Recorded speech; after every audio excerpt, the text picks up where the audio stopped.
Boa tarde.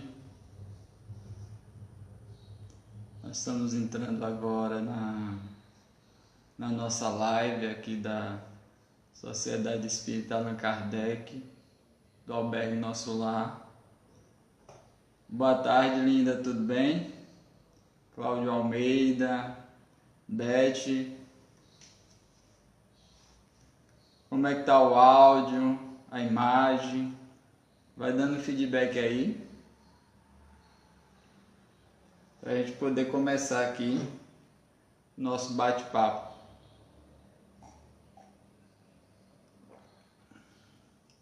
Cláudio disse que tá ok. Antônio, boa tarde. Tudo ok, né, linda? Isso. Muito bem. Então vamos aguardar só um pouquinho o pessoal adentrar para a gente iniciar o nosso bate-papo em torno dessa mensagem do Evangelho, através do estudo do nosso querido Emmanuel, né? Pelas mãos abençoadas de Chico, de refletir um pouquinho acerca desse tema, certo?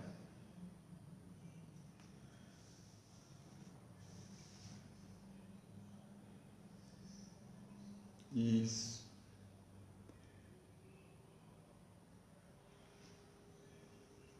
É dessa obra aqui, ó, pessoal. A gente vai refletir uma mensagem dessa obra, refletir um pouquinho do Evangelho também, tirar uma mensagem do Evangelho e de uma obra que é muito pouco conhecida do movimento, que é de Elzo Ferreira de Souza, Vozes do Encontro pelo Espírito de Yogi, que é um espírito hindu falando do Evangelho de Jesus. Muito bacana mesmo.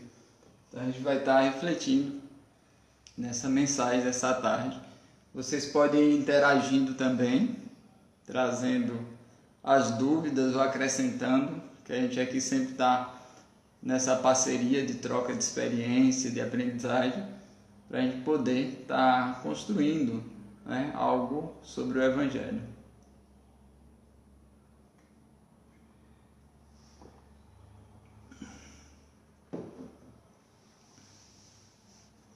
Boa tarde, Beth, tudo bem? Como é que você está aí, mais Júnior? Bárbara, né? Esse período de isolamento, todos nós aí passando por essa aprendizagem, né? Por esses momentos de reflexão, de autoconhecimento, né? Estamos reaprendendo a viver.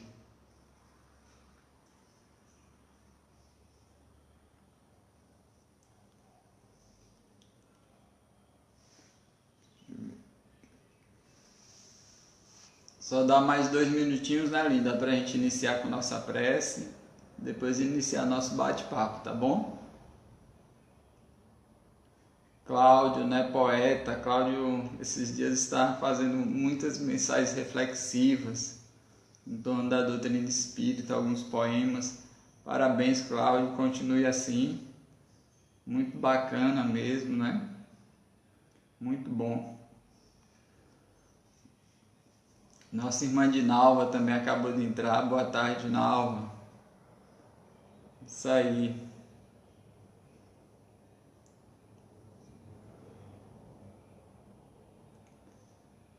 Então hoje a gente... tá dengando, né? Tá dengando Bárbara, isso é bom. Muito bom. Aproveitar nesse período, nada melhor.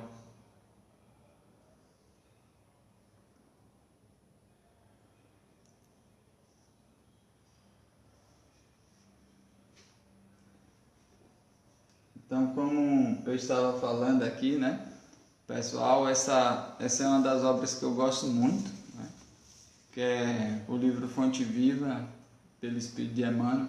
Toda a sua coleção, iniciando pelo livro Caminho, Verdade e Vida, né, e aí vem Pão Nosso, eu acho que o Vinha de Luz, Ceifa de Luz, né? Vinha de Luz, Ceifa de Luz. e o Fonte Viva. Então são livros que Emmanuel faz um estudo profundo em torno do Evangelho de Jesus, e uma oportunidade que ele tem uma didática muito bela, né? Que é o que Haroldo chama do colar de pérola.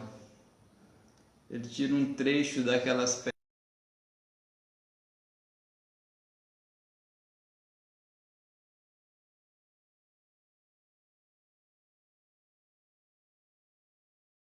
para o nosso autoconhecimento, para a nossa vivência dos ensinos de Jesus. Então é maravilhoso esse estudo. A gente vai lembrar que nessa obra aqui, ó, Renúncia, que a gente tem aqui, ele já fazia isso quanto o Padre Damiano, né? Desde quando ele exercia ali como Padre Damiano, ele já fazia esse estudo. Então, quando ele se apresenta nesse estudo do Evangelho também, ele continua fazendo esse estudo do Evangelho dessa forma, que é muito interessante, sempre buscando o espírito, né, da letra, não simplesmente ficar apegado na letra que mata, mas no espírito que vivifica. Então é muito interessante quem tiver a oportunidade de pegar para estudar mesmo, né, essas obras, é um manancial de bênção mesmo, né? Então vamos dar início com a nossa prece. Agradecer a todos que estão presentes aí, né? Nossa irmã Lucinéia acabou de entrar, Lucinéia da Eclética, aí, do Movimento Espírita, do Bezerra de Menezes. Então, um abraço também para a Néia e para todos. Então, nesse instante, convido a todos, né, pedindo licença para adentrar os seus lares, abrindo, né, os nossos lares também, para podermos estar juntos nessa tarde, refletindo acerca da mensagem do nosso Divino Mestre Jesus. Rogamos o Divino Amparo, a infinita misericórdia, a proteção divina, para que tudo transcorra em paz, em plena harmonia. Rogamos a paz a todos os lares e todas as famílias, ao nosso país, ao nosso globo que passa por esse período de pandemia, que possamos fazer reflexões profundas nesses instantes, nesses momentos, para fortalecer a nossa convicção, a nossa fé, a nossa esperança. Que o Divino Mestre Jesus seja uma constante em nossos corações, hoje e sempre. Que assim seja. Então aí, pessoal, como é que tá aí o vídeo? Tá enxergando bem ainda? Tá ouvindo bem? Dá um ok aí novamente, tá certo? E sempre que der alguma pausa, alguma coisa, vocês vão sinalizando para mim ter uma noção aqui, certo? Então, quando Linda Berg, né, representando o albergue, nosso lar, o Centro Espírita Allan Kardec nos convidou, né? Eu estava falando com ela que a gente estava estudando justamente essa mensagem de Emmanuel, que é intitulada Que Tendes, né? É a mensagem 133 do livro Fonte Viva do Espírito Emmanuel, pelas mãos abençoadas de Francisco Cândido Xavier. E aí nós vamos ler essas mensagens para a gente pegar na íntegra, certo? E a gente ir fazendo essas reflexões para poder estar dialogando, certo? Vocês também vão acrescentando, pode ir colocando aí para a gente ir dividindo essa experiência. E é justamente o que tendes no momento da multiplicação, onde Jesus é interrogados pelos discípulos o que iriam fazer com aquela multidão, né? A multidão que já estava ali já há algum tempo e estava com necessidade de alimentos, certo? E quando eles falam isso para Jesus, Jesus procura saber o que tendes, o que é que tinha em mãos em relação ao alimento para que pudesse repartir. E ele pergunta: quantos pães tendes? disseram-lhe 7. Marcos, capítulo 8, versículo 5. Quando Jesus, à frente da multidão faminta, indagou das possibilidades dos discípulos para atendê-la, de certo procuravam a base a fim de materializar o socorro preciso. Quantos pães tendes? A pergunta denuncia a necessidade de algum concurso para o serviço da multiplicação. Conta-nos o evangelista Marcos que os companheiros apresentaram-lhe 7 pãezinhos, dos quais se alimentaram mais de 4.000 pessoas, sobrando apreciável quantidade. Teria o mestre conseguido tanto se não pudesse contar com recurso algum? A imagem compele-nos a meditar quanto ao imperativo de nossa cooperação, para que o celeste benfeitor nos felicite com seus dons de vida abundante. Poderá o Cristo edificar o santuário da felicidade em nós e para nós, se não puder contar com os alicerces da boa vontade em nossos corações? A usina mais poderosa não prescinde de tomadas humildes para iluminar um aposento? Muitos esperam o milagre da multiplicação do Senhor, a fim de que se lhe sacie a fome de paz e reconforto. Mas a voz do Mestre no monte continua ressoando inesquecível. Que tendes? Infinita é a bondade de Deus, todavia algo deve surgir do nosso eu em nosso favor. Em qualquer terreno de nossas realizações para a vida mais alta, apresentemos a Jesus alguma reduzida migalha de esforço próprio e estejamos convictos de que o Senhor fará o resto. Então essa é a reflexão de Emmanuel, né, que passa a ser irretocável, né? Então a gente começa apenas a fazer algumas reflexões muito singelas dentro da nossa limitação e da nossa capacidade de absorver o Evangelho ainda, certo? Mas a gente começa a perceber que a questão de perguntar se há algo, né, para se multiplicar já é muito significativo. Será que Jesus teria feito a multiplicação e o socorro daquela multidão faminta se não tivesse a participação e a colaboração daquelas migalhas dos 7 pães? Será que ele poderia ter multiplicado? É um questionamento, porque ele solicita algo dos discípulos e daqueles que buscam o socorro. E a gente vai ver isso em vários momentos da passagem de Jesus. Ele sempre dedica a questão da fé, né, como um agente, uma força que impulsiona a transformação, a conquista, e aquele benefício era feito. Quantas vezes nos processos de fenômeno da cura daqueles cegos, dos paralíticos, ele dizia: a tua fé te curou. Por conta desse impulso, da necessidade de apresentarmos a boa vontade, como diz Emmanuel, a nossa parte, a nossa contribuição. E ele mostra aí que é uma lei, né, que existe no universo, que é a lei de cooperação.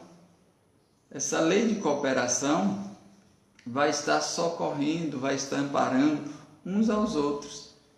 Ele, que é o governador do orbe, ao se apresentar aqui na Terra, ele coloca-se, né, humildemente como necessitando de um colégio apostólico e não trabalha sozinho.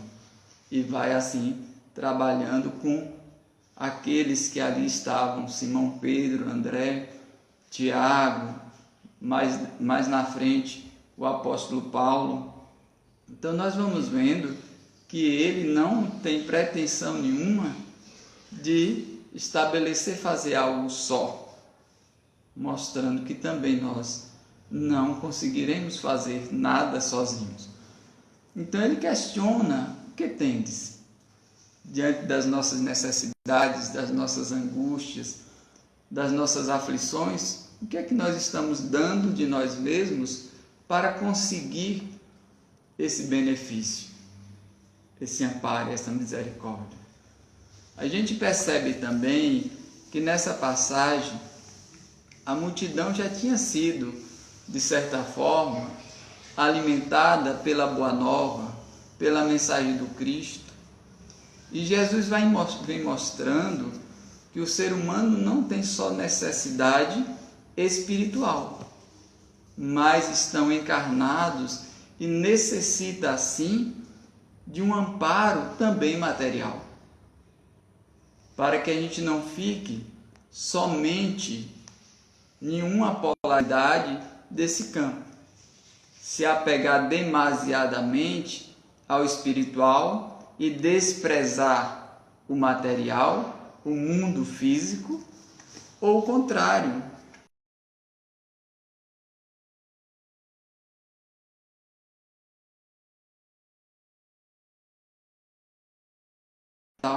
que é imperecível.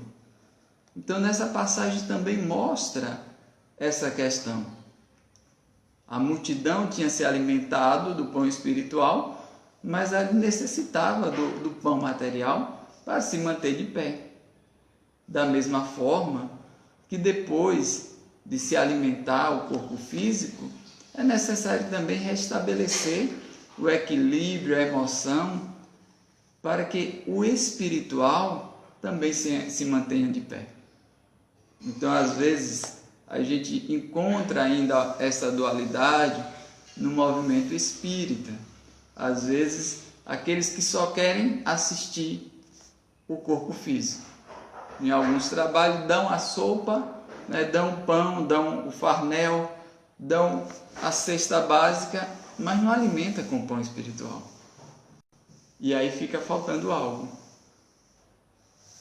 Da mesma forma, se a gente se encontra com a multidão faminta, né, do pão espiritual e não é alimentada, também vai ficar com certa carência. Então é necessário manter um equilíbrio, né, e entender que com a boa vontade, como nos diz Emmanuel aqui, com a boa vontade em nossos corações, dá para se movimentar muitas coisas, dá para se fazer muitas coisas. Situações que nós não temos capacidade, às vezes, de imaginar. Imagine o nosso irmão Chico Xavier, quando Emmanuel propôs para ele que teria que fazer um trabalho de psicografar 30 livros. E ele disse que não tinha condições. Como é que ia ser isso? Ia tirar sorte grande, né? Ia tirar um prêmio da loteria. Como é que seria feito isso?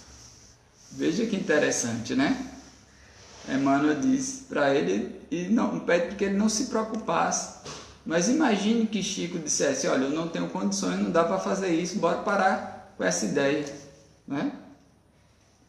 Nós teríamos ficado, né, sem essas lindas e maravilhosas mensagens, toda a série de trabalho de psicografia, todos os livros que passaram pelas mãos de Chico. A mesma coisa acontece com aquele jovem baiano que sai de Feira de Santana, que começa um trabalho e não sabia a dimensão que esse trabalho tomaria. Imagine que se Divaldo para e diz: ó, não dá para ir não, pode deixar isso quieto que eu não tenho condições não.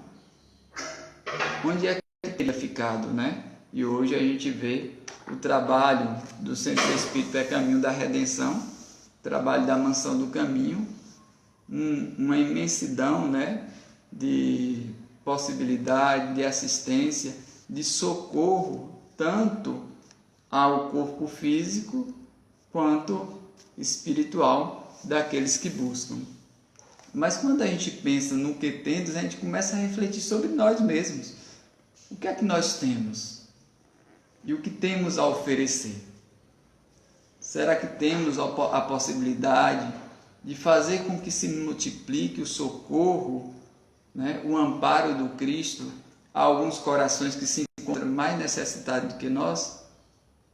O que é que nós temos apresentado a Jesus diante dessa situação? Então é importante a gente começar a refletir sobre isso, começar a perceber essa situação. E para pensar assim, a gente pensa nas migalhas, né? Que na nossa limitação, na nossa condição ainda atual, de espírito, em passos lentos para o progresso, o que é que nós temos já para oferecer a alguém? E a gente lembra de uma passagem muito significativa que está no capítulo 13 do Evangelho, intitulada O Óbolo da Viúva, que é justamente aquela passagem que a gente vai encontrar no Evangelho também de Marcos, no capítulo 12, versículos de 41 a 44, e no Evangelho de Lucas, no capítulo 21, do 1 a 4, onde a viúva vai e apresenta sua moeda singela num gasofilácio, deposita ali com muito carinho, com muito amor, e muitos, né, depositavam, né, para fazer aquele barulho mesmo, soltava uma quantidade, né, de moeda, ostentando, mostrando, e muito ali do seu supérfluo. E Jesus vai dizer que quem mais depositou, quem mais pesou, né, naquela balança foi a moeda da viúva. E Kardec vem explicando no item 6, justamente porque ela deu do que lhe faltava. Ela deu mesmo tudo o que ela tinha. Imagine, né, que uma moeda se torna mais significante de que aquela imensidão daquelas doações, do que, né, nada faltava para aqueles, já que eles estavam, na realidade, doando um pouco do seu excesso, não do que lhe faltava. E é interessante isso, porque a viúva talvez pensasse, não, por que é que eu vou dar, né? Só tenho uma. Se ela pensasse assim, imagine se aquela multidão que estava com 7 pães apenas, as pessoas que estavam com os 7 pães, se ele segurasse os pães e dissesse, eu não vou dar meus pães, só tem 7 pães aqui, se eu for dividir esses pães não vai dar para todo mundo e eu ainda vou ficar com fome. Imagine se o pensamento fosse esse pensamento egoísta, o pensamento de pensar apenas em si. O que teria acontecido, né? Jesus teria condições de operar a multiplicação para alimentar mais de 4.000 e sobrar, se o egoísmo tivesse se apresentado naquele instante? Não. Porque quando surge o egoísmo, esse pensamento exclusivista, individual, a gente percebe que a humanidade, né, entra em um processo de sofrimento. A gente percebe que ali está a chaga de todos os males. Não dá para se multiplicar quando o egoísmo se apresenta, porque ele quer somente para si, ele quer reter. Então, humildemente, e dentro de uma demonstração de fé e de caridade, bem como a viúva, aqueles que apresentaram aqueles 7 pãezinhos, que era o que tinha, alimentou a multidão. Então, veja que a viúva apresenta apenas uma moeda. E a gente entende que viúva, naquela época, era uma situação difícil, né? Já tinha perdido o companheiro, não era nem bem vistas às vezes em uma sociedade patriarcal e machista como aquela, e que às vezes ainda se perdura por muitas posturas na sociedade diante de algumas situações. Nós temos visto ainda algumas posições assim, mas ela se desprende, ela põe o sentimento de amor e de caridade, porque ela coloca o amor a Deus acima de todas as coisas. E aquela multidão, aqueles 7 pãezinhos, saiu daqueles corações que colocou o amor ao próximo como a si mesmo. Então, aqueles que apresentaram os 7 pãezinhos, coloca ali o amor ao próximo como a si mesmo.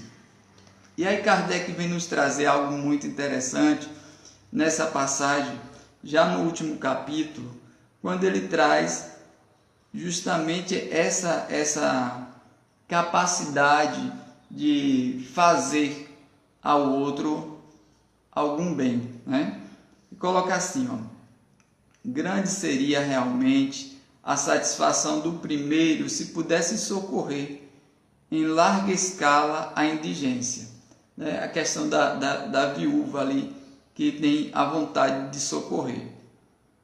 Mas se essa satisfação lhe é negada, submete-se ao limite de fazer o que possa.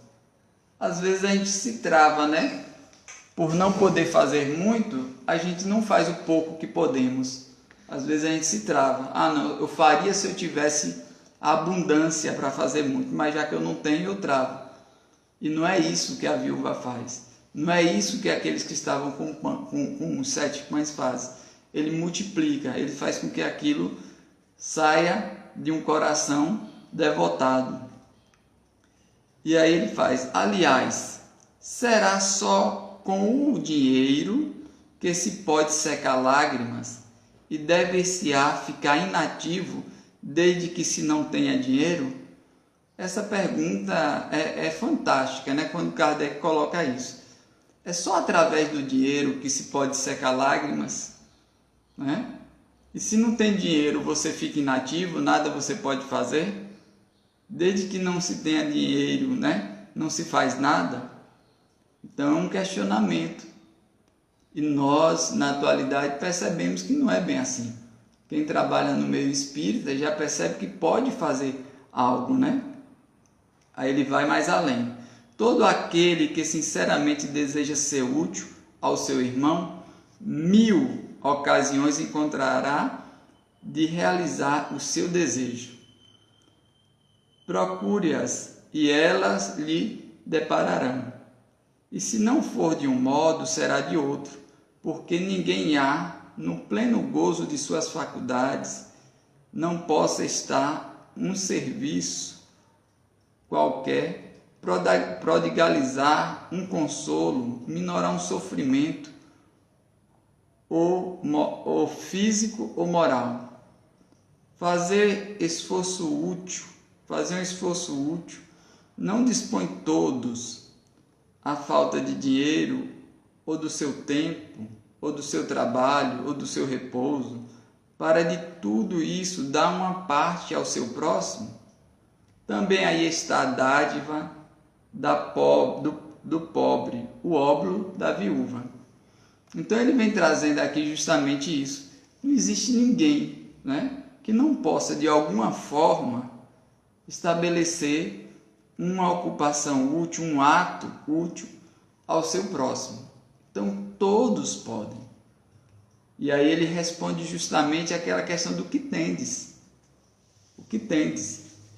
E a gente refletindo sobre esse tema, a gente lembra também da parábola dos talentos, que conforme a capacidade, conforme o ânimo, e a forma de agir de cada servidor, foi distribuído a um 5, a outro 2 e a outro 1 talento.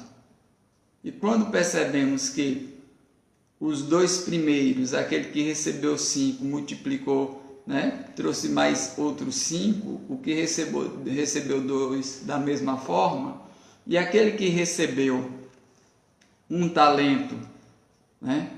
Quando se apresentar ao Senhor, ele apresenta apenas o talento que tinha, porque ele escondeu, né? E ele apresenta uma justificativa para o Senhor inaceitável, porque não foi aceita, né? Não serviu de justificativa o motivo que ele alegou para não produzir, que foi justamente o medo. Eu tive medo e por isso enterrei. E quantas vezes nas nossas realizações, em nossa vida, nós agimos assim. Nós temos medo. Nós temos medo de sofrer, temos medo de ser decepcionados, né? Temos medo do amanhã. Quantas vezes nós nos comportamos assim e não permitimos dar a nossa parcela, a nossa migalha de tempo, de ouvidos, né? de trabalho, de esforço, para que o outro, né, seja socorrido. Encontramos muitas vezes mergulhados nesse medo, que não faz com que a gente avance. Então, o medo, até certo ponto, ele é aceitável. Quando adentra ali o campo dos instintos, da lei de conservação, do respeito, para que a gente não saia também achando que nós somos os super-homens e não devemos ter limite para nada. Aí já é um caso, né, exagerado. Mas quando a gente extrapola esse medo no momento que nos trava a caminhada ao progresso, aí realmente a gente não tem como justificar perante o Senhor, porque o Senhor nos quer cada vez mais dando o nosso melhor, dando o melhor que nós temos, apresentando a nossa parcela de contribuição. E é isso que a gente precisa fazer, né? Como coloca aqui na lição. Não podemos ficar inativos, alegando medo ou impossibilidades, uma vez que temos, de alguma forma, né, de produzir algo. Eu lembro muito quando eu conversava com a Adriana, nossa irmã do Maria de Nazaré, e a Adriana dizia: Gerson, o negócio é muito simples, né? Eu disse: Adri, quer como? Ela disse: olha, quem quer dá um jeito, quem não quer dá uma desculpa, né? E a gente sabe que quando existe a vontade, a boa vontade, dentro de uma programação, dentro de uma organização, a gente pode dar realmente um jeito. Mas quando não existe essa boa vontade, a vontade de fazer algo, a gente vai para a desculpa. A gente foge, né?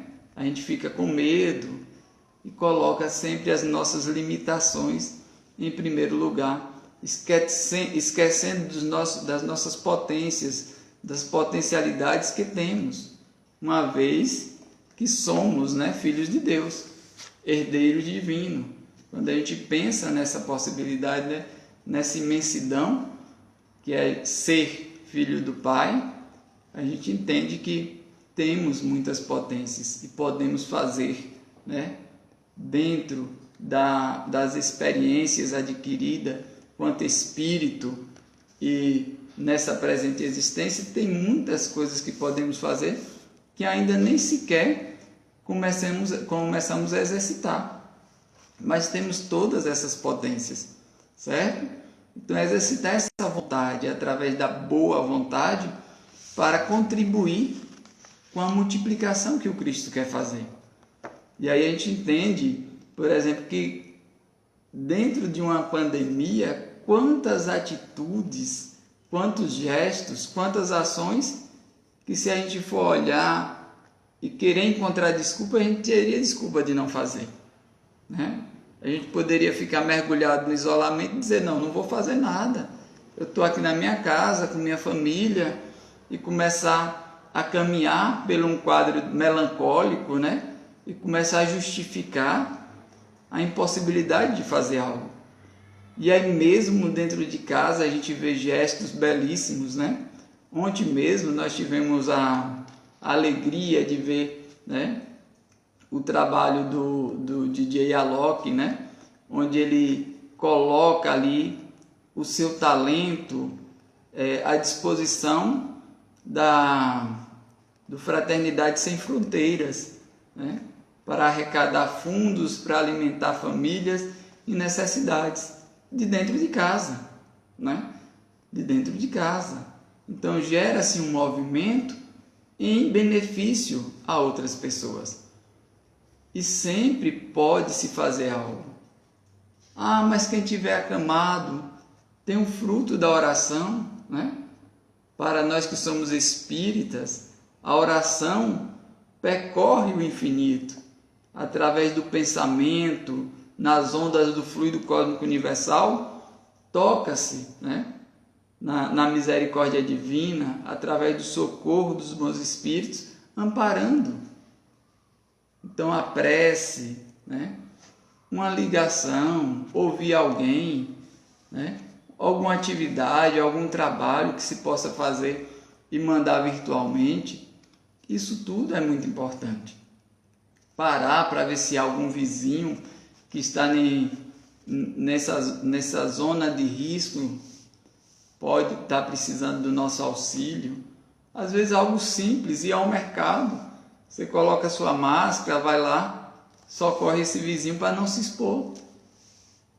Então é muito interessante a gente estender esse auxílio àqueles que estão mais necessitados do que nós. Então é essa reflexão que a gente precisa ter, essa reflexão que a gente precisa. O que precisamos fazer para que Jesus possa multiplicar a sua misericórdia, o seu amparo? Porque assim como nós precisamos da misericórdia divina, a misericórdia divina precisa das nossas mãos para alcançar aqueles que estão mais necessitados. Quantas vezes o Evangelho todo narra isso para a gente? A gente vai ver lá naquela passagem daquela mulher distinta, né, dos infortúnios ocultos, que ela vai lá, socorre a família com a sensibilidade maravilhosa e vai lá e vai até o hospital onde estava o esposo preocupado e dizer: não se preocupe, a sua família está amparada. É de uma sensibilidade, né? A filhinha que queria aprender a fazer caridade, e aí ela diz: o que tendes para dar? Olha a pergunta de Jesus: o que tendes de ti mesmo, né?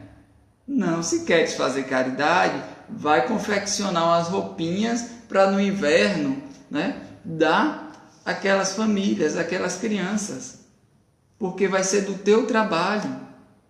E hoje nós vemos tantas irmãs e irmãos abnegados sentar em frente de uma máquina de costura que há tanto tempo não costurava e começar ali a confeccionar máscara, pensando na vida dos seus irmãos. E olhe que esse trabalho dá uma dor na coluna, dá aquele desgaste, mas elas com perseverança e resignação estão lá lutando, porque querem o bem de alguém. São gestos pequenos, que feitos com amor, né? com misericórdia, com devotamento. Isso é esse óbolo da viúva, é aquela moedinha que aos olhos dos homens parece que não representam nada, mas que dentro da sua relação com Deus, com o seu próximo, estabelece um vínculo de amor, de fraternidade, que só quem confecciona, quem passa por isso sabe. É por isso que a gente precisa entender que é necessário dar a nossa parcela, mesmo que aos olhos, né, das grandes doações não representem nada. É a nossa parcela de amor a Deus, a nossa parcela de amor ao próximo. E é isso que a gente precisa aprender a exercitar. E aí, como eu falei, tem essa mensagem aqui do espírito de Yogin, né? Ele é um espírito hindu que traz a mensagem de Jesus também, refletindo o estudo da mensagem de Jesus. ele vem pelas mãos abençoadas de Elzo, né, que também já está na pátria espiritual. Dr. Elzo Ferreira de Souza trabalhou na Federação Espírita, fundou, né, um centro espírita lá na minha cidade natal, o Centro Espírita Filhos do Calvário, e o Centro Espírita é a Casa Espírita Ciclo da Oração, lá em Salvador também. E é interessante quando ele traz aqui essa mensagem justamente refletindo a multiplicação, quando ele diz multidões famintas, né? E ele fala assim, ó, é um diálogo, sempre ele traz um texto de um diálogo do discípulo para com o mestre, aquele discípulo que sempre está buscando entender as questões de espiritualidade. Aí faz assim, o discípulo: mestre, disse o discípulo, por 2 vezes narra os textos evangélicos que Jesus socorreu a multidão, dando-lhe de comer. Seria isto uma indicação que devemos socorrer as multidões famintas? É o questionamento do discípulo. Sem dúvida, disse o mestre, mas há outro indicativo maior. Jesus nos ensinou-nos que podemos evitar que haja multidões famintas. O discípulo permaneceu em silêncio, aguardando que o mestre pudesse continuar o esclarecimento, e este disse: a fome é uma endemia pior que uma virose. Ela destrói a dignidade do homem e não somente o seu corpo. O Senhor Jesus nos conclamou a amar ao outro como ele nos amou, inclusive, portanto, os inimigos. Se o homem amasse seu semelhante, nenhuma região da terra sofreria a vergonhosa tragédia da fome. A desgraça do homem é o egoísmo. Ele continua a juntar agora nos bancos, embora sua alma nada possa levar daqui para a vida além túmulo. O outro não pede a nossa esmola. Grita pelo nosso amor. Só o amor pode salvar o mundo. Então é uma mensagem curta, mas belíssima, trazendo, né, um ensinamento profundo de Jesus nesse socorro, né, àqueles que sofrem fome tanto do corpo quanto da alma. Quem sofre a fome do corpo, ele não grita somente pelo pão material, né? Ele grita pelo nosso amor, ensinado pelo Cristo. Amar o outro como ele nos amou, que é uma lição ainda mais profunda de que amar o próximo como a si mesmo. Porque aí Jesus nos deixa um ensinamento de tentar amar dentro da capacidade do amor do Cristo. Então ele traz essa reflexão para que a gente possa entender que para socorrer os famintos, seja do corpo ou da alma, é necessário amar. Porque é o amor que preenche, que transforma, que envolve, que socorre de uma forma digna, né? Sem machucar. Então é necessário refletir nos nossos dias atuais. Quais as nossas possibilidades, o que temos em socorro do nosso próximo e o que temos feito. Às vezes uma simples ligação a um amigo, alguém que muito tempo não temos contato, aqueles que a gente sabe que tem uma necessidade de ser ouvido, é muito importante. Porque o isolamento social nos deixa, às vezes, em situações vulneráveis, nos deixa em situações, às vezes, ansiosas, né? Melancólicas. Então é necessário estabelecer um contato para que saibamos que não estamos só, Não estamos só. Estamos passando por um processo onde todos nós deveremos passar juntos. Porque esse período é um período que tem nos ensinado.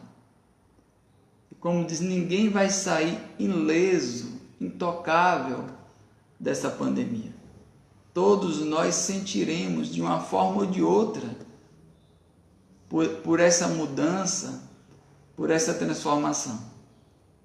E nesses momentos mostraremos o que nós temos de bom, se permitirmos.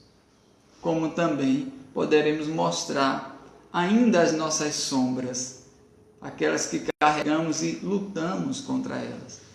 Depende de nós. E é isso que a gente precisa estar aprendendo, exercitando.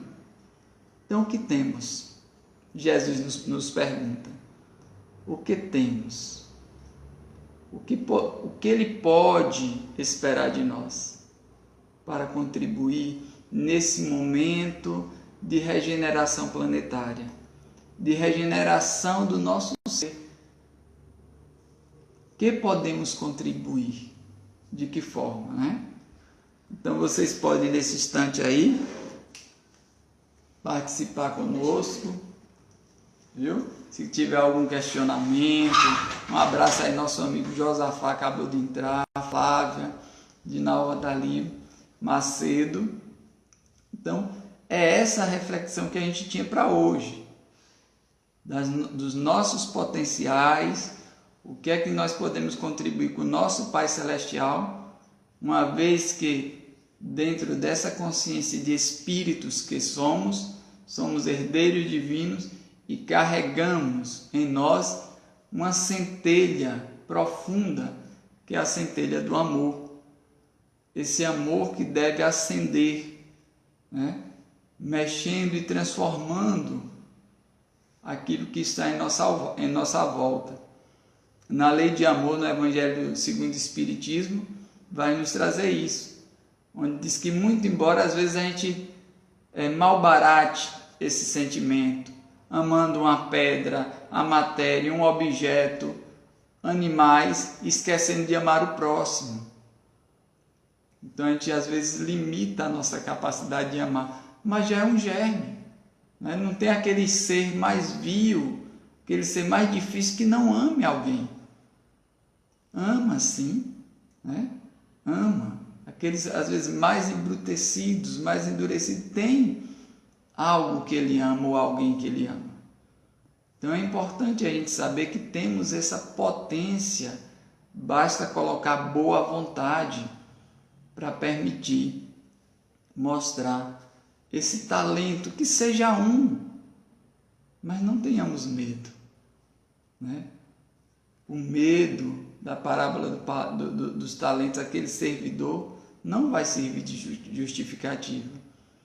Então vamos, dentro das nossas possibilidades, tentar de boa vontade fazer algo para permitir, né, que o que está à nossa volta, o nosso mundo íntimo, se torne um mundo melhor. Certo? Tá tudo ok aí? Ok com vocês? Então pode, se tiver alguma pergunta aí, Macedo colocou ali palminhas.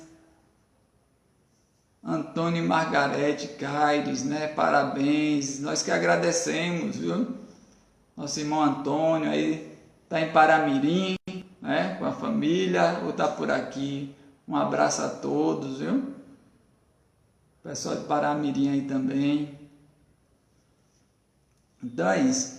Dividir com vocês é muito importante. Então fica essa dica, né? Para a gente não desprezar essa coleção de Emmanuel. Nos ensina demais entender um pouco do Evangelho. Às vezes a gente não entende, mas ele é tão direto ali o campo da vivência, porque ele não vai mergulhar no exterior, ele sempre traz para a nossa vivência do Evangelho mesmo, certo? Então, não é tão difícil, a gente precisa só entender que não somos ainda anjos, que ainda não somos espíritos perfeitos e que estamos nesse processo de amor ao próximo como a nós mesmos. Então é preciso também de auto-amor, né? Quando a gente pensa no auto-amor, a gente começa a compreender isso. E para a gente se auto-amar, a gente precisa nos perdoarmos, como a gente precisa perdoar o próximo. E às vezes a gente se torna tão intolerante para conosco, às vezes a gente sofre por um erro de 3, 4 anos atrás, esquecendo do auto-amor, do auto-perdão. Então não é para se ver perfeito, porque não somos ainda, mas é para se auto-amar, para se auto-perdoar, para permitir que avance, para dar esses passos à frente. E aí Flávia coloca aqui, né, Flávia? Para fazer o bem tem que ter evolução e conhecimento. Ele coloca que para fazer o bem é necessário boa vontade, né? Mas quem tem boa vontade começa para conhecer o bem que deseja fazer. Como fazer? Mas a boa vontade é esse primeiro passo. Se a dinâmica é fazer o bem, voltemos lá ao óbolo da viúva, né? Quando ela vai estender o socorro àquela família, com total humildade, sem ferir, até a roupa que ela vestia, ela botava uma roupa mais simples para não ostentar próximo daquela família. Olha a dinâmica de sensibilidade que ela tinha. Vai até aquela família, socorre, ampara, né? Depois tem a sensibilidade de ir no hospital, falar com o esposo, para que de uma forma, né, bem tranquila, né, bem respeitosa, ele se sentisse tranquilo para cuidar dele mesmo, sem sofrer pela família que estava lá desamparada. Então ela diz que ele fique tranquilo, porque o socorro ia chegar à família. E quando ela vai ensinar, né, a filha a fazer o bem, a fazer a caridade, mostra a importância de doar-se, né? Não somente dar, mas doar-se. Não somente transferir o que é depositado em suas mãos, mas dar de si. E aí pede para a criancinha confeccionar as roupas. Então é um aprendizado, é um conhecimento que a criança está tendo de como fazer o bem. De como fazer o bem. Precisa de muita coisa? Não. O que é que o Evangelho diz? Todos nós temos a capacidade de ser útil ao outro. Então, ser útil ao outro já é fazer um bem. E com a boa vontade, com humildade, né, a gente consegue fazer isso. Basta que respeitemos, né, o outro. Respeitemos nessas horas. A questão do conhecimento, Flávia, é você saber como fazer. Qual é o nosso limite de fazer? Eu não posso querer socorrer alguém em uma situação, às vezes, que eu não tenho habilidade para isso. Digamos, eu não posso ver alguém caído e com corte eu querer fechar os pontos, fazer uma cirurgia ali, porque eu não tenho habilidade para isso. O que eu posso, dentro dos meus limites, é ligar, né, para o SAMU, para quem tem o conhecimento técnico, que socorra aquela pessoa. Mas a evolução, todos nós já temos, digamos, essa capacidade de fazer o bem a alguém. Certo? E a Elinda disse que no próximo domingo, Arilson Ferraz, na live do Albergue, que coisa boa, coisa maravilhosa, nosso irmão Arilson conosco, então é maravilhoso, né? Diga a ele que tem que cantar, viu, linda? Sem cantar, né? Vale, sem cantar vale também, mas diga a ele que não esqueça do violão, porque as canções nos acalentam, nos enchem de esperança e são maravilhosas. Arilson tem um trabalho, né, muito belo, né, tanto no campo doutrinário, campo da arte também, cantando o Evangelho, cantando músicas que falam aos nossos corações. Então, alguma dúvida aí? Todo mundo ficou muito claro? Agora é só a gente vivenciar, né? Diz que a parte mais fácil é essa discussão, esse bate-papo, essa é a mais fácil. Difícil agora é quando cai no campo prático. Então, a gente deixa esse sentimento de serenidade, né? Serenidade, tranquilidade, para que a gente possa passar esses dias com os nossos familiares, com aqueles que fazem parte do nosso convívio, de uma forma equilibrada, respeitosa, né? Amável, para que tenhamos paz. Por muito tempo a gente andou um pouco disperso, devido ao dia a dia, o corre-corre, a euforia.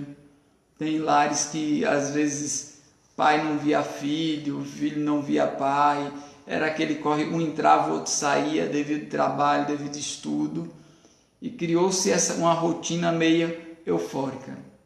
E aí o Covid-19 diz, olha, está na hora de voltar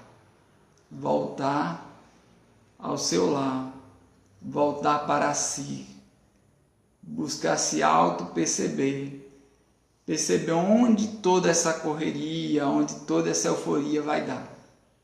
E aí nós estamos agora nesse campo meditativo, né? Reflexivo, redimensionando o tempo, né? Eu lembro que antes da pandemia, quantos amigos eu estou precisando de mais 24 horas, porque o dia parece que não tem mais essas 24, o dia não dá para se fazer nada. A gente está numa correria agora. E agora? E Linda coloca aqui, no filme de Divaldo, nos mostra a senhora que não tinha letras e doutrinava muito bem. Perfeito, achei aquela cena maravilhosa, né? Todo dialogador que trabalha em mediúnica tem que meditar naquela cena. E a doutrina espírita já nos fala sobre isso, né? Que para convencer, para tocar pelo menos o outro é necessário autoridade moral. Não dialogar, filosofando, né, discutindo, mas tocar os corações. E ela foi perfeita naquela doutrinação. Bem lembrado, Linda. Fica a dica aí, né? O filme de Divaldo Franco. Olhar Divaldo, Mensageiro da Paz, né? Um filme belíssimo, narrando, né? Essa luta de Divaldo Franco, esse desafio que ele enfrentou e enfrenta até hoje, que é de se decidir, né? Trabalhar a serviço de Jesus à luz da doutrina espírita. Tem que cantar, a Linda colocou, tem que cantar. Ela está falando de Arilson, viu? Quem não pegou ali em cima, ela está falando de Arilson, né? Tem que cantar, perfeito. Se eu for inventar aqui, não vai dar nem para graiar que nem papagaio, né? Porque cantar, eu não canto nada. Mas Arilson, próximo domingo, vai estar na live do albergue. Muito bacana, Linda, viu? Mais alguém aí? Flávia, ficou claro aí, né, Flávia? Você já tem evolução para auxiliar dentro dos seus limites, dentro das suas possibilidades, como todos nós temos. Ser útil. Ok? Deixa eu ver nosso tempo ali. Pronto. Tá chegando agora aqui nosso final e deixar esse abraço para vocês. Que Jesus nos abençoe, nos ampare, nos envolva.